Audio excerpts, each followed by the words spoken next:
Alan Lichtman is a historian with a particular focus on modern American political history, that is, the 19th and the 20th century. His career and work is fairly conventional, except for his interest in mathematical models. Oh, and of course, that he can predict the future.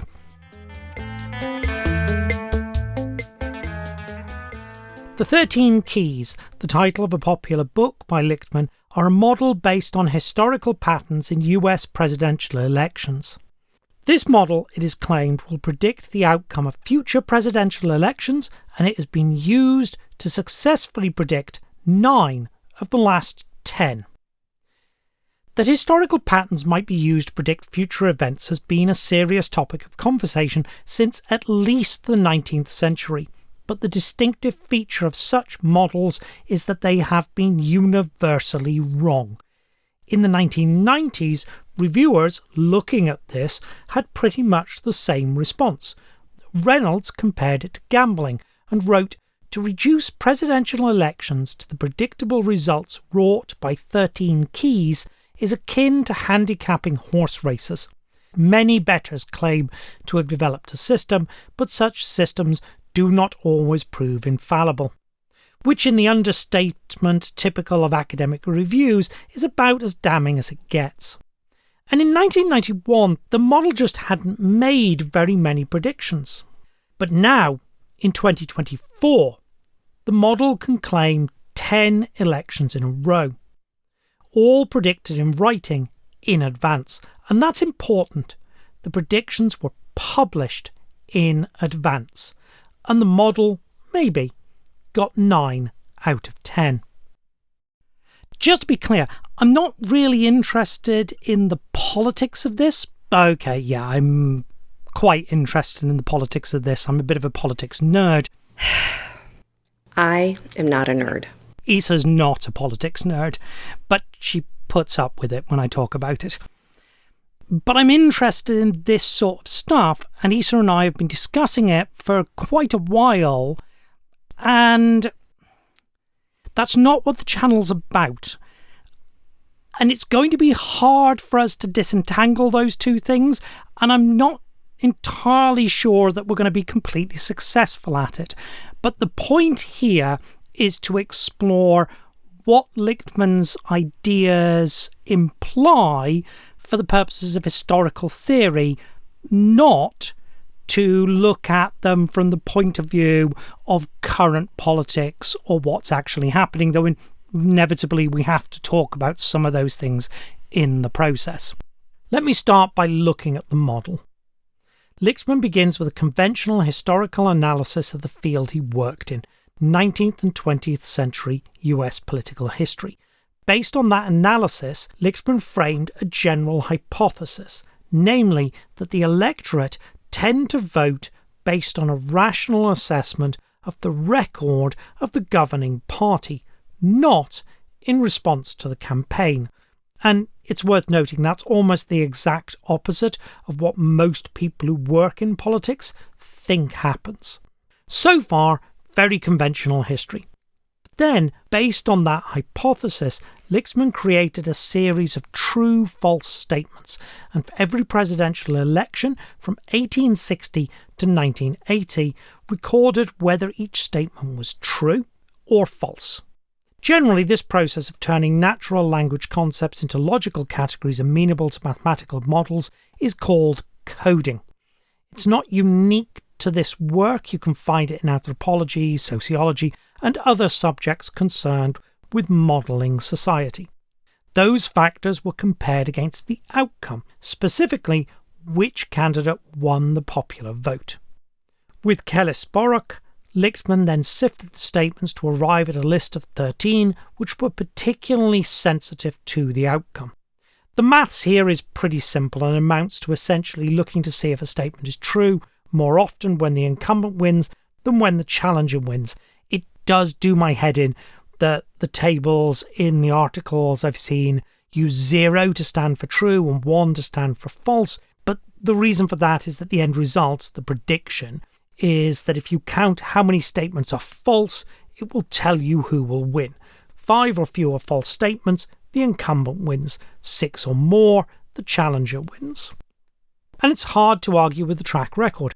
The model has apparently correctly predicted the vote in every single election except 2016, and we'll come to what it predicts for 2024 later. Which brings me to an obvious and straightforward question. Why don't I do this? Why don't other historians do this? Why is this not a routine part of historical work? If historians can predict the future, that seems like something they probably should be doing. And as I alluded to earlier, this has been discussed in the historical field fairly extensively. Shouldn't it be easy to predict the future? Because isn't there this idiom about history always repeating itself? But as I mentioned at the start, historians don't do it because we mostly think we can't. A concept I refer to as historical contingency, that each confluence of events is a unique product of its own moment in time, and therefore they're just not repeatable, and you can't find predictable patterns because they simply don't exist in the historical data. And it's not just a theoretical thing, it's the practical experience historians have had for 2 centuries of repeatedly failing. I talked about this in the episode on Barbara Tuchman, and she has a nice turn of phrase to sum up the problem when she is describing Marxism. The founder's facts were correct, his thinking logical and profound. He was right in everything but his conclusions. In short, historians stopped trying to predict the future because they turned out to be really, really bad at it. And yet, Alan Lichtman has predicted 9 of the last 10 presidential elections. According to what I found on Wikipedia, better than Gallup polls have done, and in 5 of those 10 elections, he called it before Gallup even started polling. And yes, that's interesting because it suggests maybe historians were wrong to place so much weight on historical contingency. Maybe historical patterns are extrapolatable after all. Maybe we should take the idea of predicting the future a little more seriously. So let's forget for the moment current presidential election and ask what the model tells us about predicting from historical patterns in general. Which is kind of hard to do. The first draft of this was written before the initial debate between Biden and Trump, and I'm writing this interjection that I'm doing right now the day Biden withdrew, and I'm sure the 2 of us are going to rework it again over the next few weeks. The model is not just a formula for predicting this particular event, it's also a method for creating such models, in theory applicable to other types of historical events, and that method has essentially 3 parts. First, perform a detailed historical analysis to arrive at a hypothesis for the causal factors behind a coherent class of events. Second, generate a candidate list of publicly knowable prior indicators for those events. Third, use the historical pattern to create a set of those indicators which reliably predict the outcomes, in this case the keys and the 5-6 false answer threshold. So what we really want to know is what the model tells us about the limitations of such a method and the nature of historical processes that are assumed.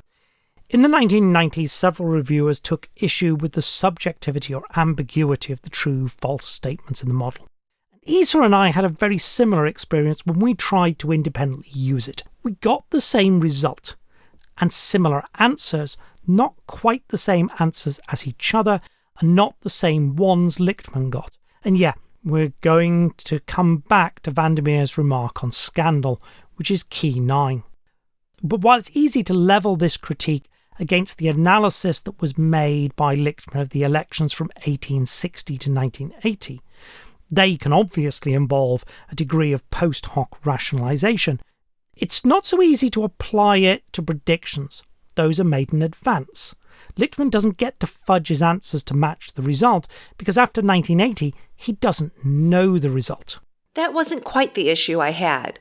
I wondered if this was just Lichtman. If Lichtman was really good at reading what would happen and fudged the model to what he expected. so the model wasn't really predicting anything. It was just being fitted to one exceptional pundit, and it was subjective enough to do that. So that was a point that came up when Issa and I were discussing it, and I think Issa hits upon something very important here.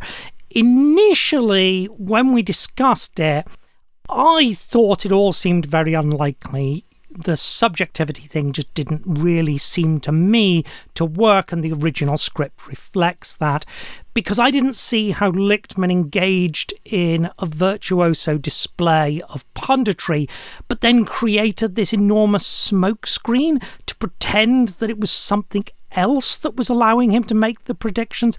That didn't really make any sense to me. Issa's point was slightly different, and I think, as you'll see as the episode goes on, it began to become clear that maybe Issa was right about this. Given the model has predicted in advance repeatedly, the subjectivity critique is hard to sustain, and I think from the point of view of historical theory, there are more important issues. The model incorporates within it its own chronological horizon, and to illustrate what I mean by that, let us look at key number 1. The statement is that after the midterm elections, the incumbent party holds more seats in the US House of Representatives than it did after the previous midterm elections.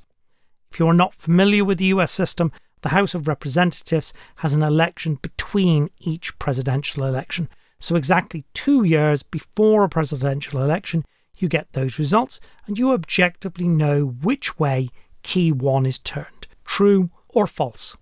But there are other keys you cannot know 2 years out. Take key 5. The economy is not in recession during the election campaign.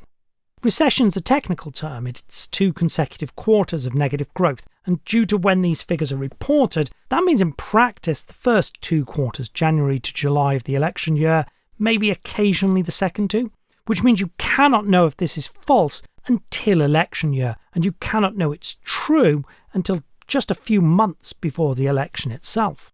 If we plot out the likely points in the election cycle when you would know the answers, some pretty fundamental limits to when you can make predictions appear. To predict a challenger winning, you need 6 of the keys to be false. You could in principle know 4 of the keys were false in the first few months of the 4-year cycle. You'll learn key 1 at the halfway point, and by that point, because of the practical way government works in the US, you'll know if the party in power has failed to effect major change in national policy. But the earliest that you can really make a prediction is 2 years out. And it's tougher the other way round. To know the incumbent will win, you have to know that 8 of the keys are true. You can know 3, 11 and 12 at the start of a term and 1 and 7 by midway. But 8, 9 and 10 can only be known early if they're false. Reality is you're not going to know that much more than a year out. I think that in his writing, Lichtman recognises this. And while it's certainly a limitation, this chronological horizon is not a problem as such. Rather, it should be seen as reflecting the metaphysics of the historical process that the model assumes. A lot of early attempts to talk about historical patterns predicting the future perceived the process as deterministic, akin to the motion of a celestial body. But that's not what this model suggests, or how it's presented. A much better analogy for this model would be an oil tanker. You absolutely can steer an oil tanker, just not quickly. So predicting whether or not it's going to hit a rock is a matter of time. And that is apparent in the lesson Lichtman draws from the model and is frequently repeated. The candidates should conduct substantive contests for the presidency and establish the foundation for governing the country during the next 4 years, thereby improving the prospects for themselves or their party to win another term. In short, elections are won or lost not in the campaign, but in large part before the president is even elected, i.e. the results of the 2024 presidential election were largely determined in 2019. All of this puts the model fundamentally at odds with conventional political wisdom, and it makes this election a fascinating test for it. Earlier this year, when Lichtman assessed the election, he gave a false answer to 2 keys and said leaning on 3 others. One of those was the third party key. Now, it takes 6 false answers to predict a challenger win. At that point, 9 of the 13 keys seemed to be locked in. 2 of the remaining 4 needed to swing against the incumbent to predict a Trump victory. And Lichtman didn't think that was likely, but he also, I think, quite correctly evaluated that you couldn't really tell for certain. And essentially, that's what he said in the article, without committing to any definite prediction. The model couldn't make one at that stage. Then, a few weeks ago, the Democrats threw away key 2, the incumbent key, and key 3, the uncontested nomination, by starting an internal contest over their candidate and then removing the incumbent president. Since, with the best will in the world, it was generous to call 10 and 11 leaning rather than outright false, that moved you to 6 false answers and predicts that Kamala Harris will get fewer votes than Donald Trump. Here things get interesting, because a few days after I wrote that bit, Lichtman said this. Because one of my critical keys is internal party contest. And by uniting behind Harris, they preserve that key, which is one of the most predictive keys for wins and losses for a party holding the White House. For whatever reason, Lichtman has decided that the Democrats are going to win this year, and he has cherry-picked his keys to reflect that. Yeah, I was pretty resistant, but I think Issa won this argument. It's hard to make a good faith reading of the keys that predicts a Harris win, and it feels like Lichtman, perhaps smarting from the model's 2016 failure and seeing the conventional political wisdom pointing against Trump, is fudging things. But we'll get to that in a moment. Key 9 is a much tougher call. The question of whether or not Biden's age counts as a scandal. Issa thought not. Lichtman had no reason to consider it earlier in the year, and I went back and forth. And I think at this point, I'm writing this about a week after Biden stepped down, I am convinced that this is what Lichtman refers to as the kind of informed evaluation that historians inevitably rely on, and that my instinct was right, and that after the first debate, when the issue really went bipartisan, his age became a scandal and locked in key 9. And that meant that at that point in June, everything was absolutely locked in. If Biden had stayed on, the Democrats would hold key 2, but the scandal key and the internal contest were already enough to lose the election. Harris replacing Biden didn't make things any better. In fact, it probably made things worse by losing the incumbency key. Oh, by the way, it does nothing about the scandal. If you evaluate the age thing as being a scandal, it's still a scandal when Harris takes over, because all you have to do is look back at the previously coded historical examples and you see from Teapot Dome to Watergate, it doesn't matter whether or not the candidate was directly implicated. They are tarred by the scandal of that White House administration. So, Robert, this totally proves my point that this isn't a couple of guys who have managed to write a rule book. This is one guy who is very lucky at guessing the outcomes and pretends to pin it on these 13 keys. I looked back at his criteria for the scandal key, and it clearly says it has to be bipartisan acknowledgement of a scandal. And currently there is no bipartisan acknowledgement of any scandal. And if you look on Wikipedia, which of course is the fount of all knowledge, Lichtman apparently also thinks this is true, that there is no scandal. Like Issa, I'm somewhat doubtful about Wikipedia's ability to undertake this sort of critical analysis, and I don't want to attribute too much to Lichtman based on interviews where it's not clear whether he's making a considered reflection on the model or is simply asking questions based on general political wisdom that the interviewer is interested in. But it's worth saying Issa and I continue not to see eye to eye on the scandal key. illustrating the difficulty of application in such a model. By asking it to reach a bipartisan standard, which is necessary to distinguish it from the clear non-scandal of Hunter Biden, we ran into the problem of precisely what bipartisan means. If you use it in its everyday sense, then Watergate would not count. But not only is it ambiguous whether or not a scandal rises to the standard of broad recognition or tainting the administration, which Lichtman uses, or as we're arguing about, bipartisan. There's also a subjectivity in what exactly constitutes a scandal. Previous coded examples include malfeasance, criminality, or sex. But the two presidents who might have given us a guide on whether or not incapacity counted, FDR and Reagan, managed to avoid it ever being widely discussed. And we can't code them in hindsight precisely because of the post hoc problem and the subjectivity criticism Vandermeer raised. We wouldn't really be coding our opinion on FDR and Reagan, we'd be coding our opinion on Biden through the lens of FDR and Reagan. Let's turn to a different topic. The quote on the screen is from Asimov. I definitely need to talk about psychohistory, but it raises a key question for the method Lichtman used to develop the keys. Can they be used for other types of public history? Or rather, what is the limit on the type of event that can be predicted? We've already seen that the model builds in a set of assumptions about how far in advance predictions can be made, the oil tanker analogy. But are all events equally predictable? Is it possible that American presidential elections are a bizarre, weird fluke, a one-in-a-million type event, and that almost nothing else can be predicted in this way? To explore that, I wanted to turn to what is undoubtedly the most widespread misunderstanding of the model, that it is capable of predicting the outcome of presidential elections.